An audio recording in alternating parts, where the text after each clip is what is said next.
Setiap tahun pada malam Al-Qadar, Allah akan menentukan urusan yang baru terhadap perjalanan dunia untuk tempoh setahun akan datang.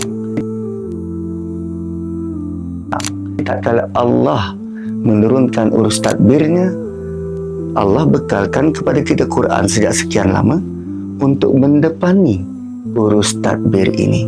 Pada ayat kelima, Allah nyatakan begini, Salamun hiya hatta matla'il fajr.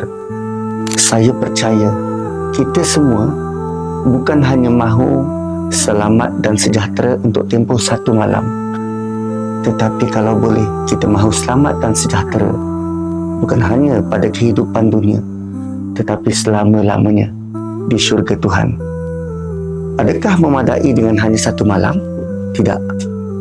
Tetapi gunalah Quran yang menjadi sumber cahaya kepada kehidupan, bukan hanya tumpu kepada ibadah mengejar satu malam ini. Satu malam ini bonus, tetapi sepanjang hidup kita perlu ikat keakraban, keterkaitan dengan Quran. Jom bersahabat dengan Quran, anda akan rasa benefitnya, manfaatnya.